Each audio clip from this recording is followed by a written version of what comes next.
We are live. By we, I mean the Small Biz Breakdown crew. It is Friday. Was it Friday, April, 3rd or something? 4th? I don't know. I'm losing track of time. Right. We're already in April of 2026. It's really hard to believe.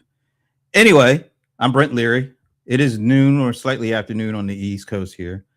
And you know what we do. We missed last week, but we're back just for y'all. The outcry was just so enormous we had to. All right, I'm lying. Anyway, we just wanted to come back. And when I say we, and when I say come back, I mean always starting out west. Leland from Oregon. Hey, Leland. Hey, Brent. Good to be here. Good to be back. Sorry I missed last week. Well, we all missed last week. So yeah. And when you introduced yourself and you're like, we, I thought you were going with like the royal we, kind of doing a little bit of the royal we. Yeah. We're glad to be here for you today. I'll leave that to you. If you want to continue down that path, feel free. We can do that. Or we could just keep moseying on down the highway, although it's not really moseying on down. It's moseying on east. It doesn't have the same impact. But anyway, we always like to go to Gary, Indiana, because there's always positivity in Gary, because that guy named Pierre with that interesting last name, Pierre from the Boyceville, otherwise known as Gary, Indiana. Hey, Pierre. Good to be here. Happy Friday, 3 weeks before Michael is released. So I have to say that because I'm in Gary and everybody's excited about that. And it's spring weather. So like Sheryl Crow, I am soaking up the sun. Wow. We got Michael references. We got Sheryl Crow up in there. Anybody else you want to put out there before we move? But I put those together. Fun fact, Sheryl Crow was a backup singer on Michael Jackson's 1988 Bad Tour. So there you go. Hey, that's a good fun fact. I didn't know that. Nice. She was a backup singer, huh? Yep. She did the part for she did backup, and she did the part for I Just Can't Stop Loving You. She had that was her? That wasn't her on the album. Ida Garrett was yeah, okay. Yeah. But on tour, she had to do that part. She did the Saida Garrett on tour. Yeah. Oh, interesting. I didn't know that. We'll have to see if the cold one, the bold one knew. I'm guessing he didn't, because he really doesn't know much.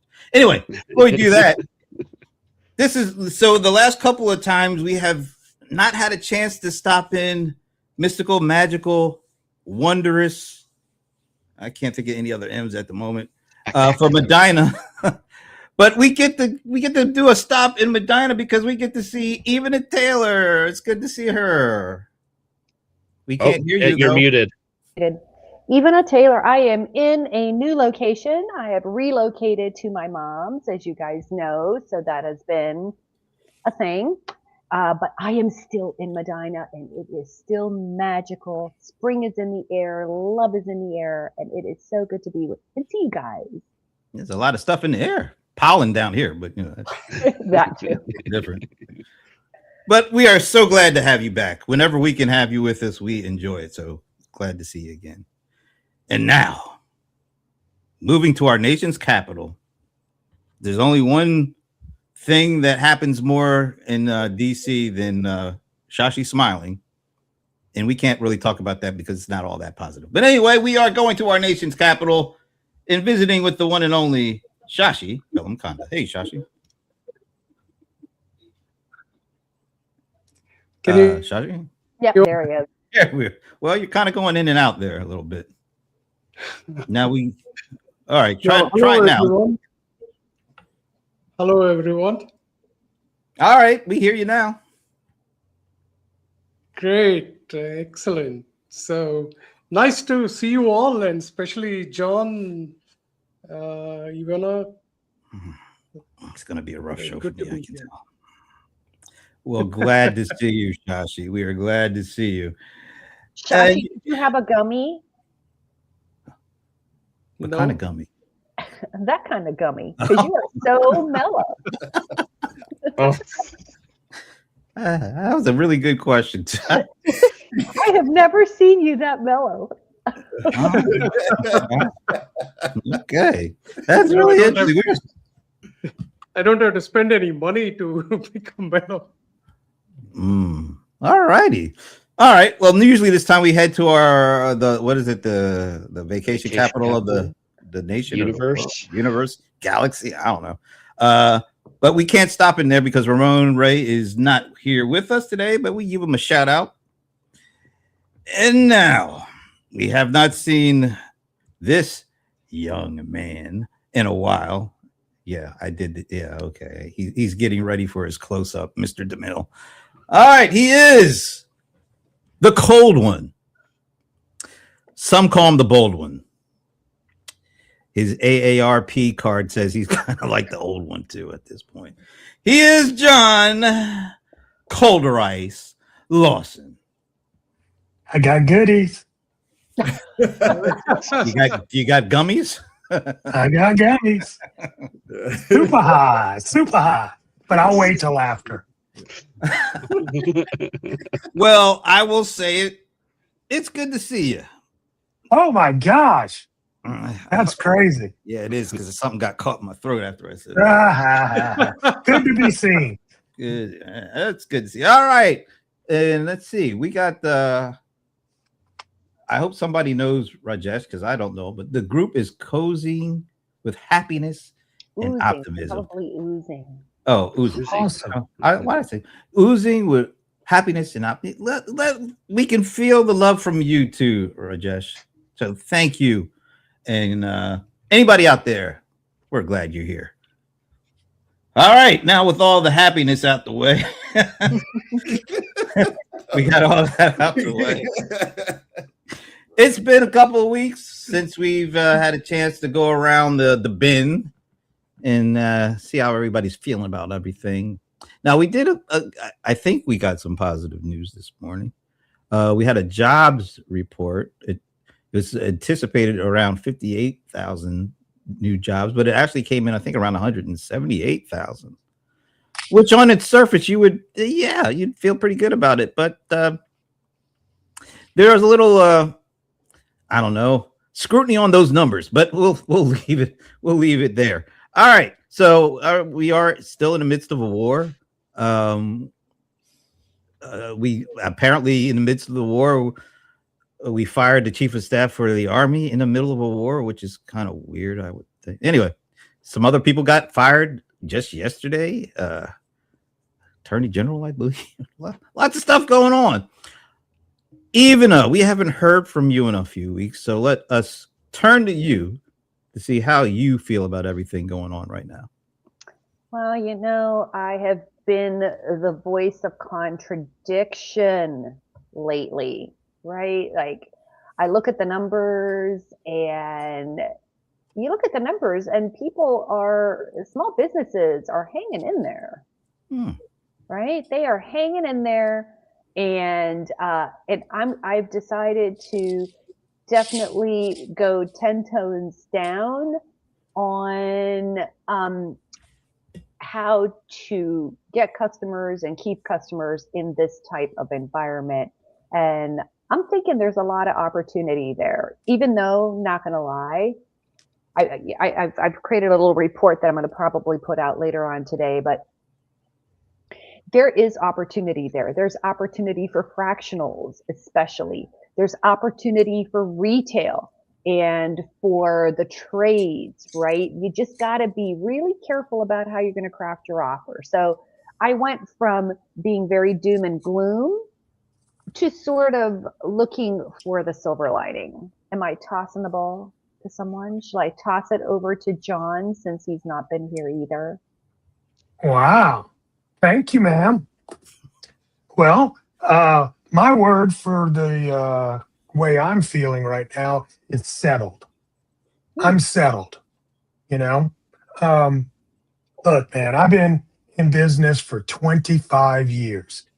So that's why he calls me the old one, And the one thing I do know, and I was on stage yesterday, and I was speaking to all these business owners, and I told them something, and I'm like, it was good to hear it for my own self as it came out of my mouth. You know how you say things you don't even know.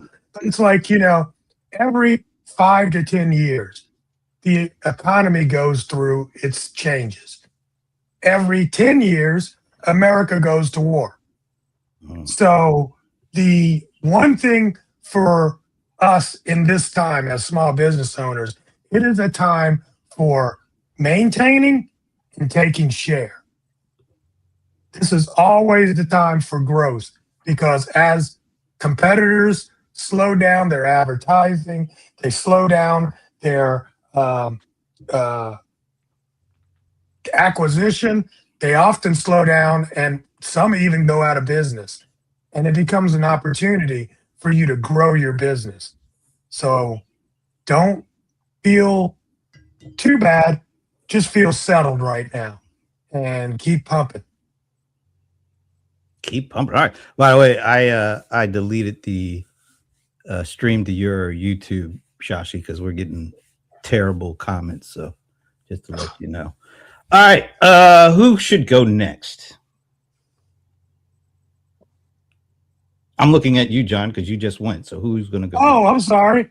It's been that long. It has been a while since you've been here. You're a little rusty. Pierre. Okay. Can you hear me okay? Yes. Okay, good. I get a couple of quick things. Brent, you mentioned about the firing of the chief of staff. The Army. Yeah, an Army. The Army, yeah. It is an interesting move just because this is also being touted as the first war with AI behind it. I'm still kind of trying to wrap my head around that a little bit. I think sometimes with war, when we feel more distant from the weapons we use, we're no longer in the age where we pick up our musket and we're actually trotting off over there. I think that sort of disconnect makes it easier to do things such as firing staff in the middle of something. So I guess that first probably comes along with that other first as well.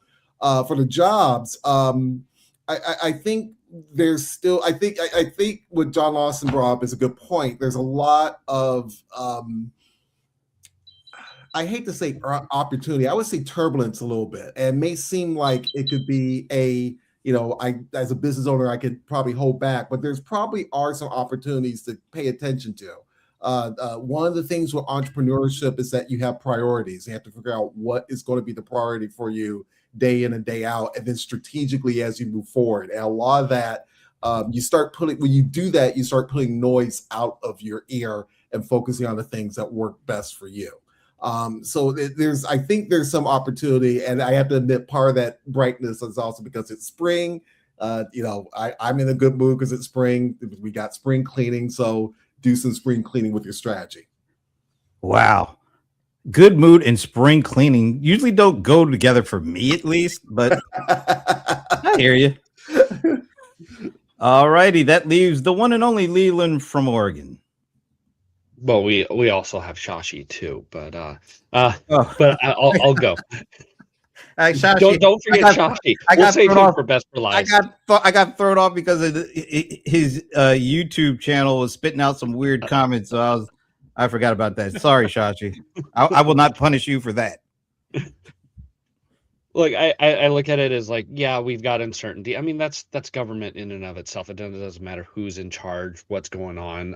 We've had wars through every administration. I look at it like 2020 was absolutely horrendous, and especially for small business. And it's really hard to look at situations going forward and not compare them back to like when it was at its absolute worst. And so it's like, yes, is there some uncertainty at the moment? Yeah. I do think that the war is kind of ramping down a little bit, and so hopefully that's a good indication, and maybe it will be done. Maybe it'll get thrown into second gear and it'll crank out more. I don't know. But I just look at the situation and say, it could be a lot worse, a lot worse. And we've seen that in recent times. We're not, I don't think, at a point to where it's like, okay, 20% of all small businesses are going to be shut down or anything like that within the next year. I don't think we're at any kind of situation where like small business owners should be panicking. It's still at a point to where it's, maybe find opportunities to be able to grow, to be able to adapt quickly in case something were to happen. But for the most part, keep on trucking on and work on growing and improving your business and finding those new opportunities to be able to grow, if that's what you truly want. I know that I've seen some stories recently, and it's very interesting, of businesses that don't want to grow. They like where they're at. They're the size that's perfect enough for them, and they're seeing their friends, their colleagues that are growing, and it's just causing more work. So, do what's best for you, and keep plugging away. All right. And I think there's a company I think we all were familiar with called Infusionsoft. And one of the things I remember them talking about was like a lot of people, like Leland just said, a lot of small businesses, they weren't trying to grow big. They were just trying to like maintain a certain lifestyle, and their business was the way they wanted their business to cover their lifestyle, but they weren't really all that interested in blowing up or being some kind of big wig or anything like that. Are you seeing that as still a kind of a prevailing sentiment around small businesses that you talk about or talk to? It's not necessarily that I've seen this a lot, but I do see it every so often kind of come up. You have the shops that are just like, I want to be big enough to be able to make sure that I cover all of my expenses. I'm not worried about becoming a bigger store, or maybe expanding to multiple channels or multiple locations or something like that. I just want to be able to run my store, have fun, and cover my lifestyle, and not have to worry about like, well, now I'm this multi-chain corporate entity. And then again, I got a cousin, they expand their coffee shop empire every so often. They're kind of growing, and that's what they're wanting to do. So it's up to what the business wants and what their ultimate goals are. All right, Shashi. Yeah, I think I had a similar experience as Leyland when I was talking to my roofing contractor who does roofing and siding.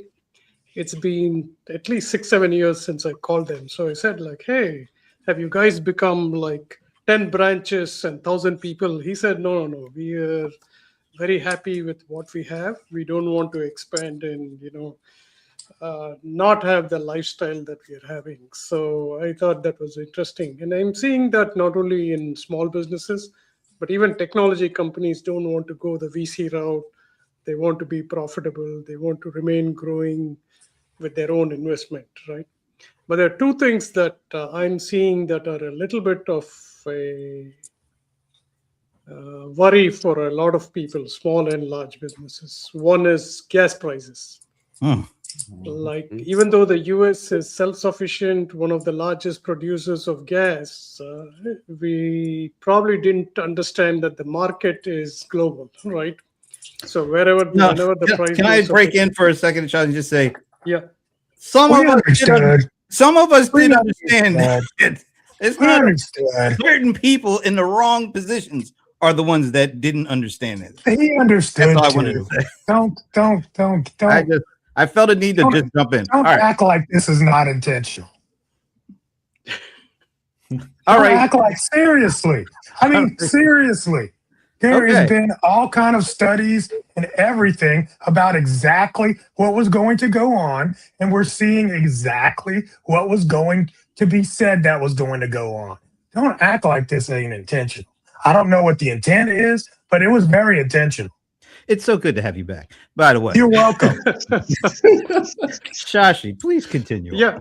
So the second point is also like the oil price is not just affecting people who are driving cars. I mean, you're going to see data centers use a lot of energy, and they all have hopefully fixed contracts so that you won't see other parts of your business becoming more expensive.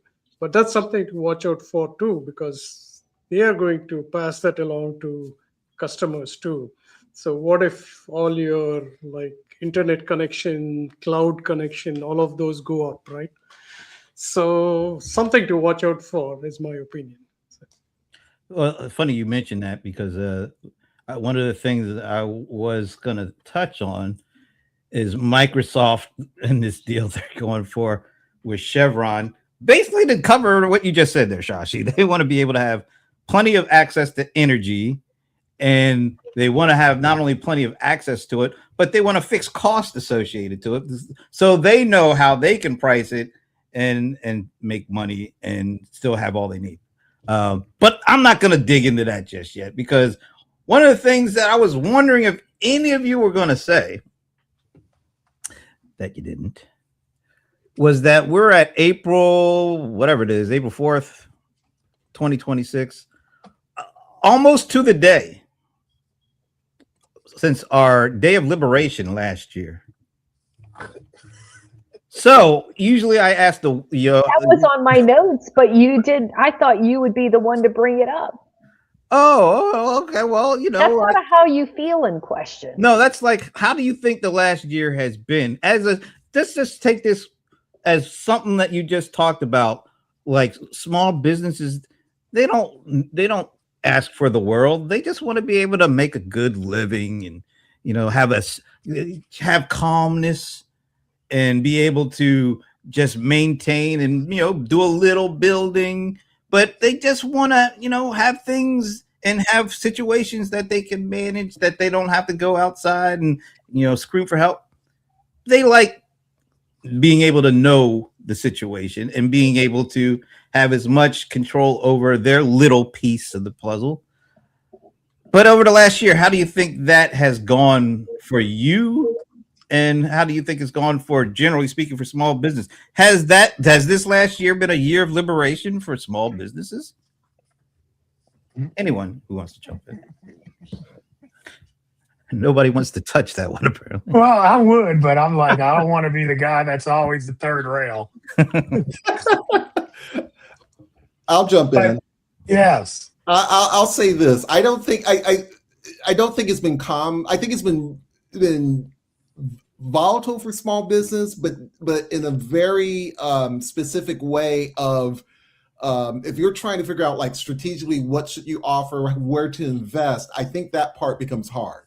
If you're a business that was exposed to products that were impacted by tariffs, let's say that you are a auto parts supplier. Let's say if Leyland specialized in custom wheels for vehicles, those sort of things, you get impacted by, types of vehicles that are on sale, maybe even parts are available. I think the challenge was trying to figure out, I think most small businesses, just like Wall Street, you're trying to account for some volatility, but I think the challenge is trying to figure out where and how it's sustained. I think that was the problem for a lot of people. So that's just my 2 cents. I think more about unpredictability, right? Like, if there was something that you knew and you could predict and continue to manage your business that way. I think most of the time I'm hearing like, hey, I don't know if the price is going to go up or come down in the next weeks, days. So that's a big problem. So predictability and affordability, 2 things we haven't seen a lot over the last year. Who wants to jump in next? All right. It was a total year of chaos. I mean, give me a break. He changed the policy 50 times over that year, maybe 50, 100. My mom used to say 50, 11 times, Okay. And then the Supreme Court jumps in and strikes down the whole thing, right? And then at the same time, manufacturing continues to decline. This is a damn, anyway, clown show. It's a clown car, just like always. The clown car comes up, and all the clowns keep coming out, and we'll see how many more clowns he got left. But it is a straight up clown show for business. I don't know anybody in business that's clapping over this one. NFIB is clapping. Yeah. They so happy they're peeing their pants. So happy. Why are they happy? I do not know, but they are. You know what it is? They're feeling good about themselves, but they're terrified about the future. And what I think is funny is that is the same data we have seen month in, month out, year in, year out. And to John's point, I would love to be that kind of pretzel, right? I would love to be that kind of pretzel with a little salt on top. But, you know, my mom doesn't say, but like, if it's raining, put on a raincoat, right? So this is, and I think that's what people are dealing with. There is just so much uncertainty that people are like, I can't even think about this, whether it's right, wrong, smart, stupid. I got to get me some customers, keep them, sell them more stuff, and deal with the price increases, which are insane. I mean, if y'all want to hear stats, I got them. Mm. It's not crazy. She got She got the stats too. you got stats. All right, so far we've got affordability, unpredictability, and a chaotic clown show. I love that. That's like a hashtag. Chaotic clown show, and we got some stats that maybe we'll hear from Eva. All right, Leland. The thing that I keep thinking about is one of the things that I kind of keep an eye on is the stats on small businesses and their confidence levels, and it's remained even. It's not been up, it's not been down, great ups, great downs, or anything like that. It's been pretty even through a year of chaos. We have small businesses who are pretty confident within their own ability to be able to succeed, and I love that. And yes, I concede, yes, it has been chaotic this last year, and there are the stories here and there of certain stores, certain businesses being affected by tariffs negatively to the point where it was extremely detrimental to their business. But for the most part, small business owners are staying strong, and they're able to adapt and change and grow even in the harshest conditions. And I love that. I love seeing that, and I love knowing that even in maybe it was just because they'd gone through something far worse with 2020, that they're like, oh, it's difficult, but it's nowhere near where it was a couple of years ago. So that's what I just love to see. I love to see that, even through it all, businesses are like, yeah, we're just going to keep trucking on. All right. So we keep hoping that this war with Iran ends shortly. The Strait of Hormuz is not open to be able to have the normal levels of oil and the barges and all the ships coming through that keeps everything moving. Slight correction on that. It's not open to countries not friendly to Iran.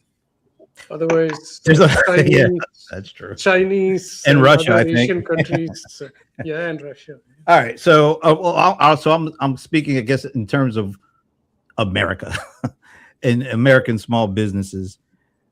How long can small businesses operate the way that they would like to operate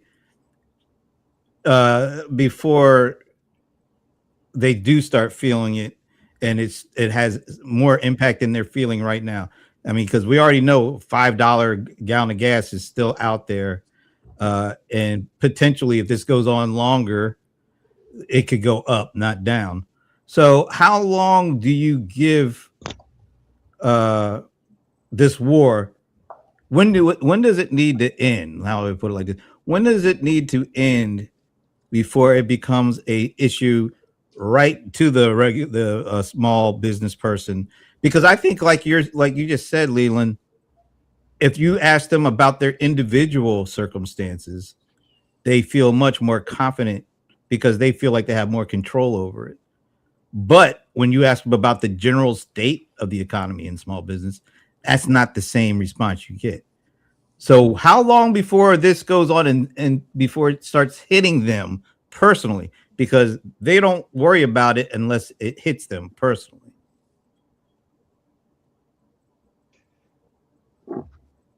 I'm not too sure about how much the Strait of Hormuz, really affects like small businesses.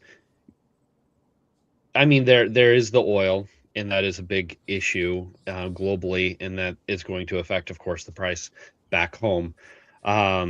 but I'm just not familiar enough with that and how it would affect outside of oil, since a lot of our products do come from China and not necessarily from the Middle East that utilize that strait. I know that on a global scale, it's going to affect markets, um, but I'm just not sure, specifically for small businesses in America, how much it's going to affect. I'm just not that familiar with it, unfortunately.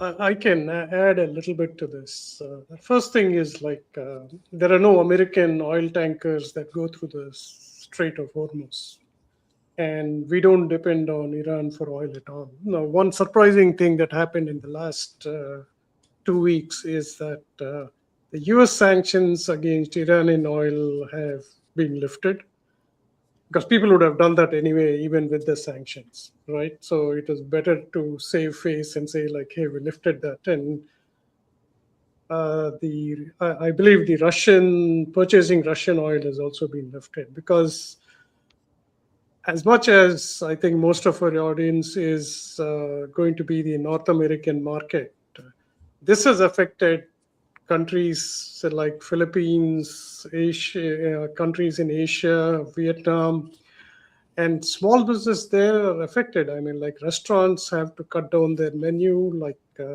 people are lining up for gasoline. There's a lot of violence also in part of this world because of these shortages. So a large part of the world is suffering in a way for no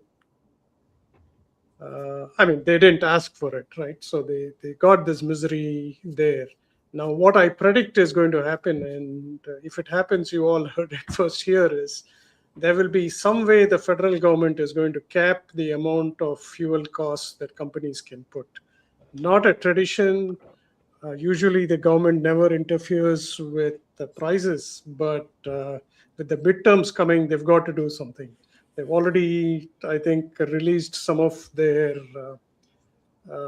stocks that we have of fuel, and we're going to get from Venezuela.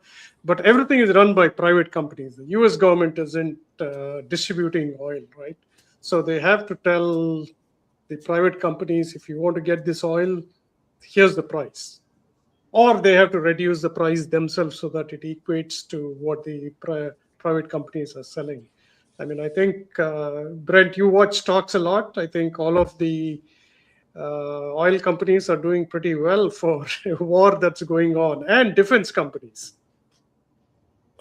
It is interesting to see, while we are in the middle of a war, how regular things seem to be on a day-to-day level. Like we're all just sitting around talking, or we're going to brunch and getting our nails done and all that stuff. And there is a war going on. Actually, there's several wars going on. But once again, because there's nothing going on in our little neighborhoods or in our houses, we kind of feel distant from all that's actually going on. And I think that's how small businesses actually function in the midst of all this chaos.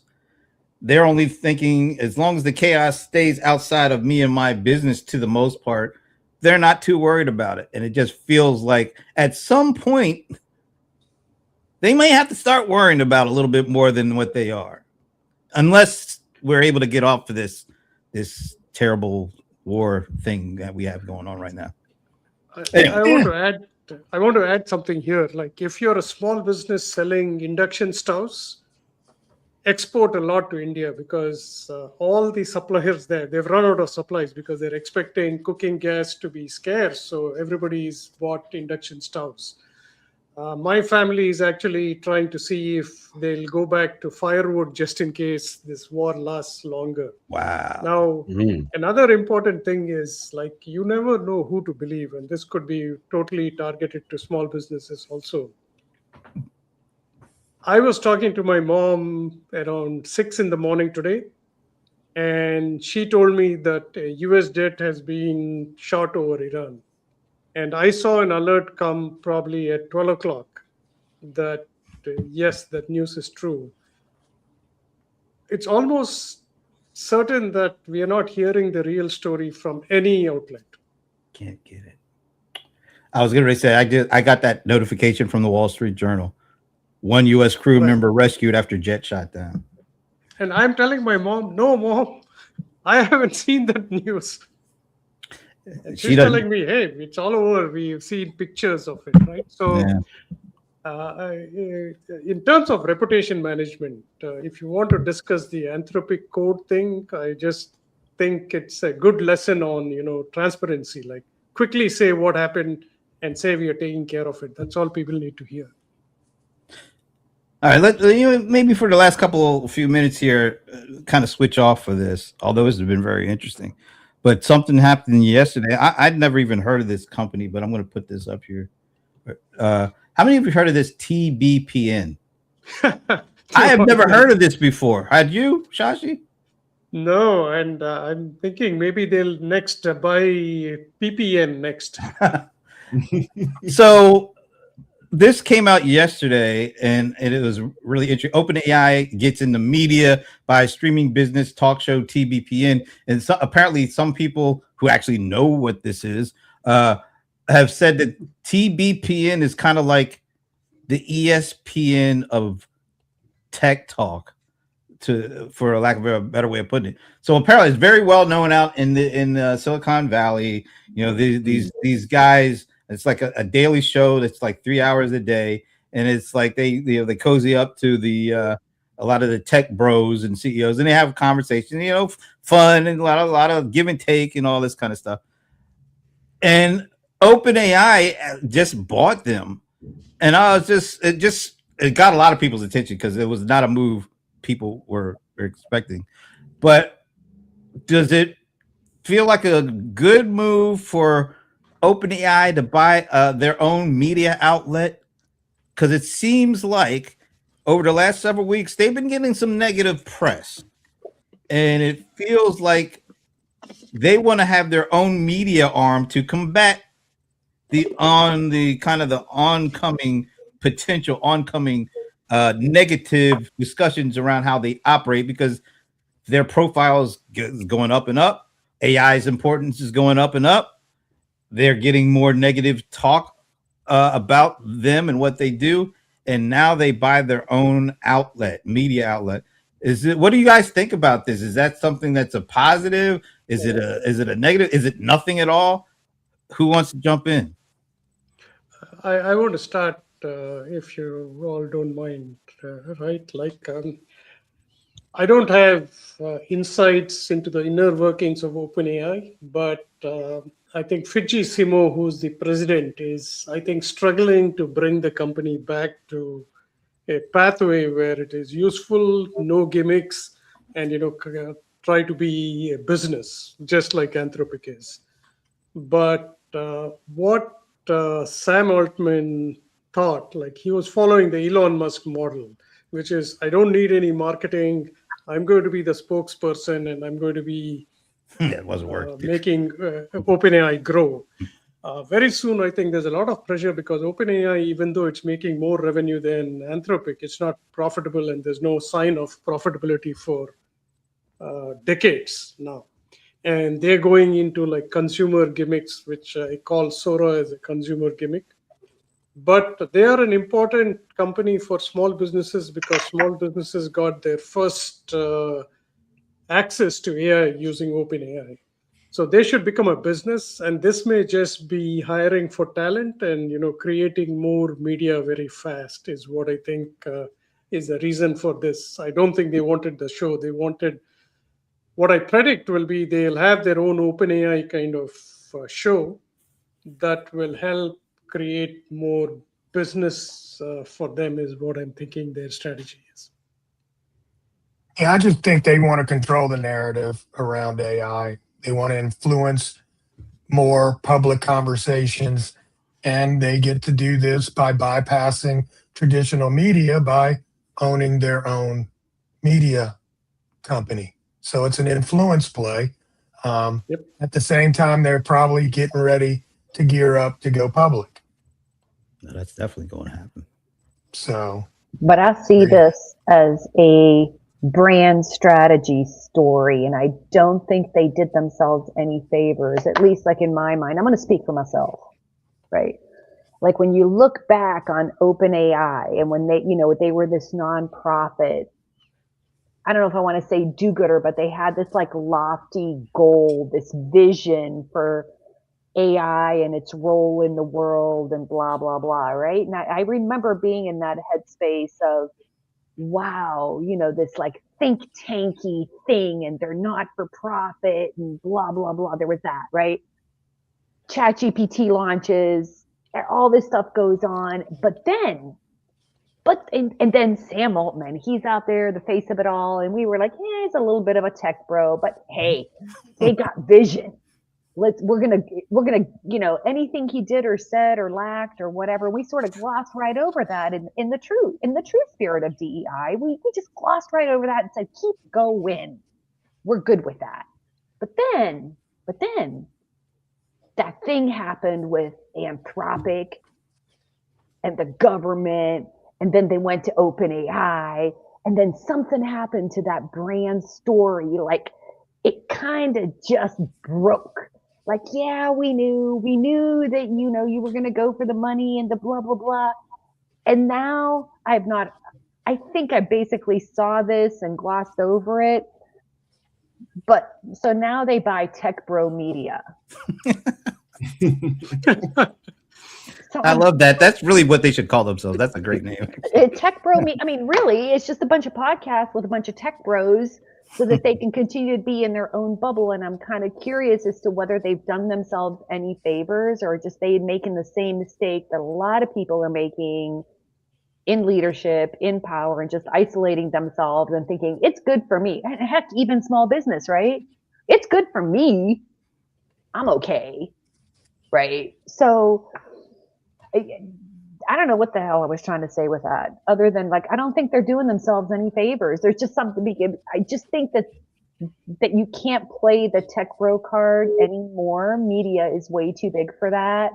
There are other segments of media that can just clap them down more, whether it's more mainstream or something else. I don't know. What do you guys think? Am I full of it? I agree with you, even. In fact, I feel like it's more like a merger for the sake of merging, and we've seen this with large companies all the time. The thing that comes to mind to me is with Chrysler back when they had merged with Mercedes-Benz for a minute, and that it felt good because now you are you're the third player in the U.S. market, and now you connected with a historical brand.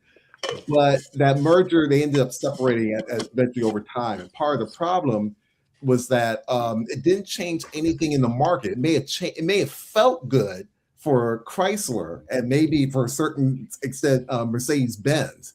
And you may have seen some interesting products, but as far as like really changing where the market perceives you, that didn't happen. I kind of feel like I'm a little early on this in saying this, because I know it's just happened.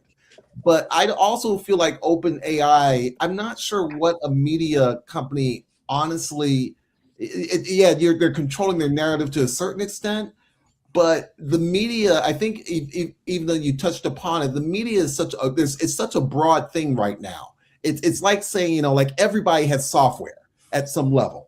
Everyone is a software company. If you even have a website, you are operating off of software. It's just everywhere. It's a commodity. And I think it's the same thing with media now. We have so many different, Apple Computers is a media company if you stop and think about it, just from having Apple TV. Well, absolutely. So yeah, so it's hard for them to make this. It's hard to look at this and go, okay, what is this really? On the surface, it's very weird to look at it and say, okay, well, it's going to do something great for them. Right now, I'm not seeing it. I don't think a lot of other people see it yet. I think it does. I do agree with John. It does help out with a narrative for them, but I think that's being done with blinders on and not. And they're thinking that it's going to help us, but the reality is, I think the markets will still see them as AI. As an AI company, and not really paying attention to the media part, or take it with a grain of salt that the media part has, a little bit of that. It's commercialized to bias towards OpenAI and not just like some sort of new media company that gives some sort of new truth to the market and brings a certain sentiment. I think that this was because a lot has happened with OpenAI. They lost their deal with Disney, and they've decided to kind of shut down Sora. And I don't think that necessarily that, after that, it would be a good idea to buy Tech Bros podcast. Tech Bro Media, man. Let's call it Tech Mo. Tech Bro Media. No, I was no. trying to go with like the This is CBL. TV, and N. It's like Tech Bros podcasts and news or something like that. I don't know, but I imagine that this deal was in the workings for like maybe like a year or something like that, or maybe half a year or something to that effect, because I wouldn't necessarily be like, oh, I just lost all these billions of dollars because Disney pulled out, let me go buy a media company. So I think that it was just something that was just going, and they couldn't necessarily stop it. But it's something that happens all the time. I mean, I think Adobe's bought in a couple of media companies to be able to kind of further their brand. Oracle basically bought Warner Brothers, Time Warner, Paramount Plus. Yeah. You name TikTok. They're all media companies at this point. Yeah, so it's not too uncommon to be able to have these companies even buy little ones to be able to utilize that to kind of further their brand, or even just buy influencers outright and just kind of like use them as their mouthpiece. It happens all the time, and yeah, I don't see OpenAI doing it, and yeah, they need some good publicity because, I mean, they just lost Disney and billions of dollars. So any help that they could get, they're going to be going after. Yeah, like maybe the thing I'm looking at is more around, because we've seen this, like you said, we've seen this before. We've seen Jeff Bezos buy the Washington Post. And originally everybody was like, oh, this is great. He's going to let them do what they do. You know, he's got the money to let them actually concentrate on, the journalism aspects. And at first, I think everybody was pretty happy with that. Then somewhere along the way, when they wanted to do what they usually do, which is endorse a presidential candidate, Jeff stepped in and said, you know what, we're out of that business now. And he's done other things because guess what? He wants to do business with the federal government for all those government contracts. And he found out, well, if a certain person doesn't like what's printed in a certain rag, they might not have an opportunity to get a certain contract. So all of a sudden, this thing that was really good, had a really good reputation, is now looked at as a rag. And people just stop listening to it when it comes to certain things because they know the person who was buying it, who was supposed to let it do what it does, now he's putting his thumb on it and is changing the complete direction of the editorial.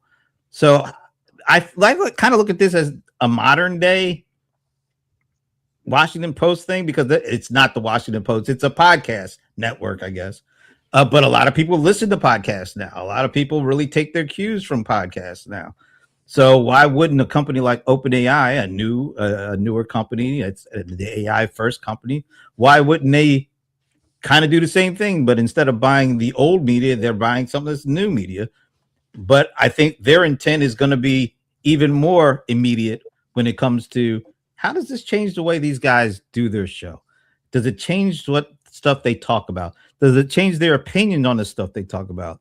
How will people respond to that who are avid watchers of this, who will take note of how things might be changing and what direction they might be going in?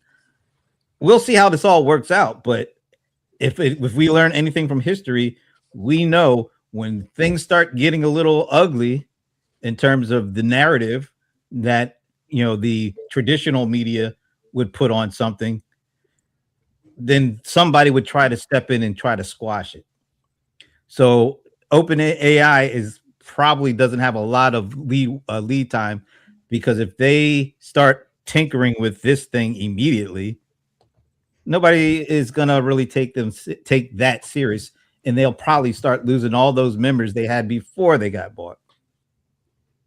That's just my opinion. I'm not speaking for anybody else. Yeah, so I think we are saying two things, right? One is internal media, one is trying to buy influence. So, Mhm. Leland, let's see where it pans out in a couple of months. First of all, shout out to Martin for really Yeah, hanging in there. Yeah. Freedom of expression. Yeah, I agree with that. But this is not a podcasting industry thing. This is about, like Shashi just said, influence and controlling the narrative. That's what this is about. It could be whatever format or whatever channel they use, but it's all about, to me, about controlling narratives and being able to control how a company is viewed and being able to do and have that narrative come from them and these channels that they're starting to use. Podcasting is great, but it's all about how you use the podcasting. That's really the important part. Anyway, thanks, Martin. Have a nice evening over in, wow, he's in Sweden. Sweden. Have a good night, man. Thanks for joining us. All right, because I know Shashi, you gotta pull out. So, you have any last thoughts before you roll out of here? Yeah, I mean, everybody's economy is their individual one. So, look at your bank balance, look at your customers, look at how much of savings you have. The newspapers will, or the news media will keep telling you a lot of things. I think you make your own judgment and opinion. And like Martin said, have a variety of places that you listen to news about. So thanks, everyone. It was great to see you all. Appreciate it. Have a good weekend, man. Bye. Thanks. Bye. All right. Oh, And we lost John too. But he's back. yeah, He's back. we found him. Did we? Oh, Yeah, you're back. awesome. Anyway, I really find this stuff interesting. These new media that are getting old problems thrown at them and how they're using new stuff to do the same thing that the old companies wanted to do: control the narrative. This is all this is to me. It's a narrative play. I think, John, you're the one who used the word narrative, right?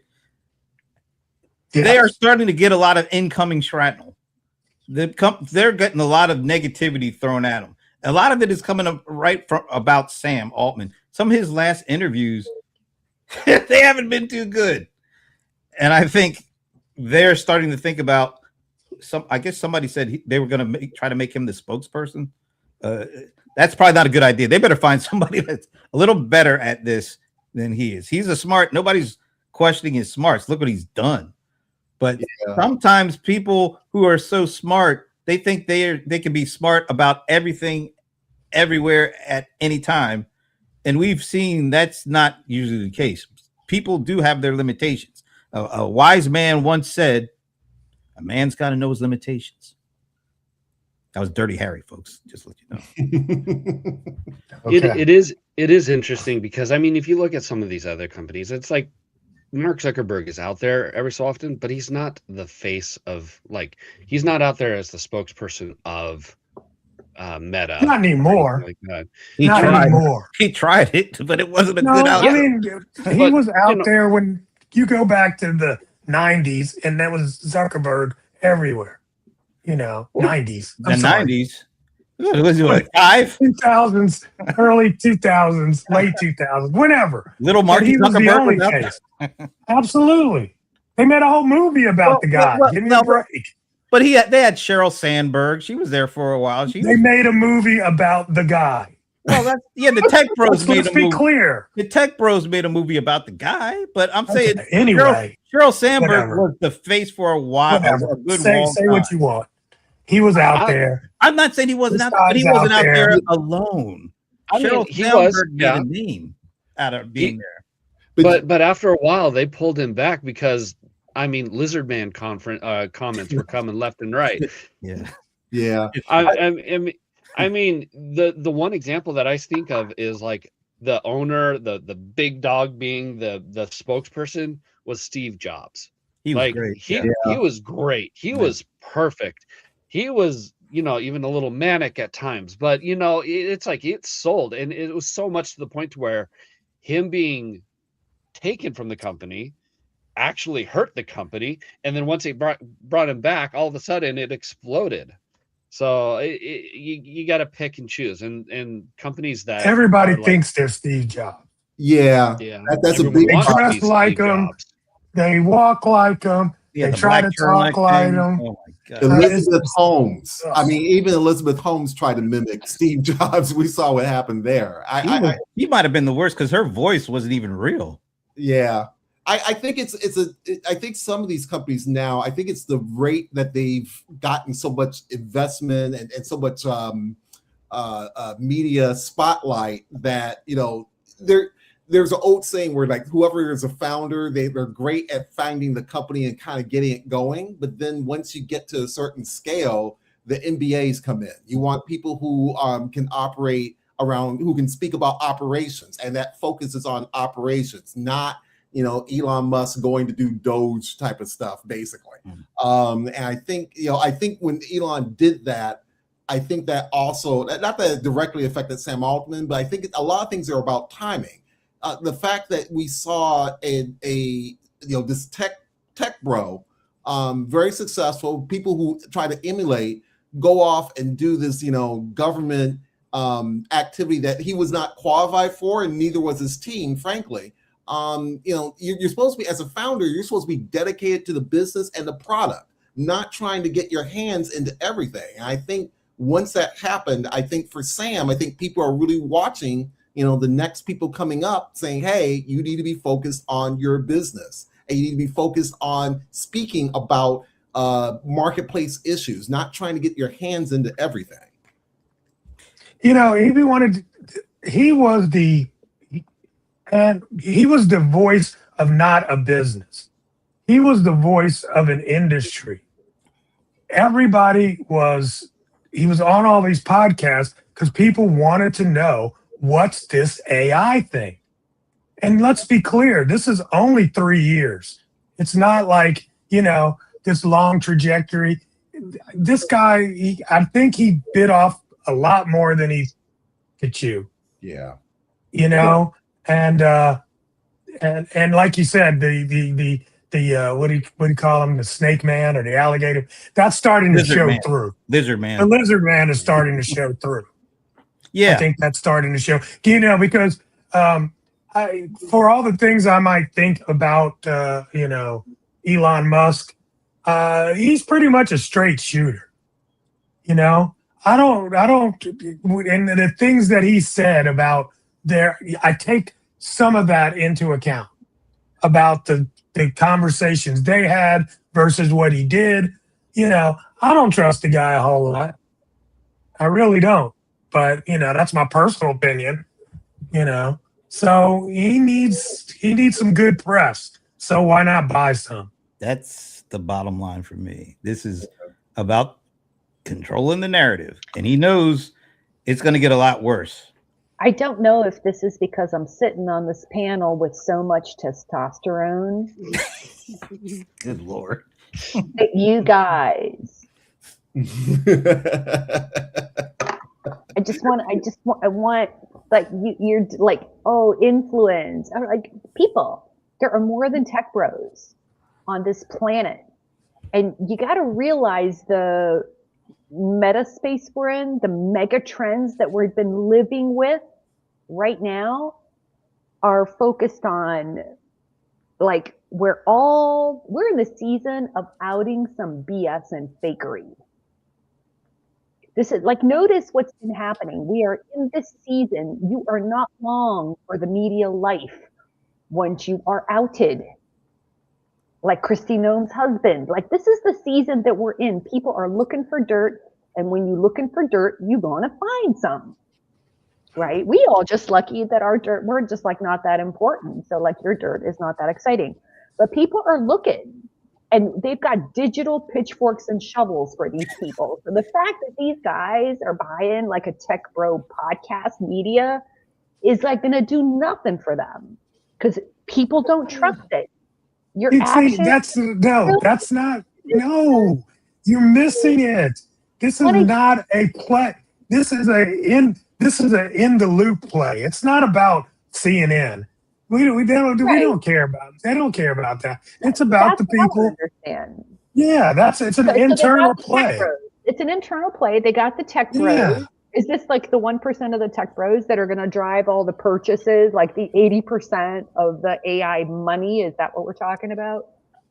The rest of the world, if you think about like podcasts, right? Just in general, there can be a podcast like a Joe Rogan, right? That can start an entire conversation. It happens on Rogan, and then you see it on CNN. Then you see it on Fox. You know what I'm saying? This is influence at the micro level, and I think it's very important. It's an important move for them. I think at that level, and then it'll burst up. There's nobody at CNN talking about, well, here's how AI actually works. They have to go into the walled garden and find somebody to talk about it. He just bought the podcast that influences the whole world, the garden. I agree with both of you. He did it, and there was a reason why I did it, and that's the reason. But I also agree with Ivna. Because we've seen it happen before. We saw what the joy that the Washington Post was bought by Bezos, and everybody there the editorial staff was happy because they thought, wow, now we got a unlimited checkbook, and we could just focus on our editorial, our content, and not have to worry about writing stuff because somebody wants to hear this and not that. And what happened? So this is not. I agree with both of you. I agree with why they bought it. Say both things can be true. And I agree with what Eva to say. Eventually, something's going to happen because people know when you were talking this way before you got bought, and all of a sudden, after you got bought, we think of it a little differently now. I wonder why. So I think we could see both of you guys being right. John. Eva and John together again. All right, folks. Any last thoughts before we close for the week? Just happy Good Friday, and hope everyone gets a little rest this weekend, and happy Easter. Very nice. Very nice. Ah, yes. Dang. What's so dang? That's a good sign. I didn't realize it was Good Friday. That's one. Well, you're a heathen. That's true too. But it's like, wow, the weather's so great, and it's like Easter's here. It's time. It's yay.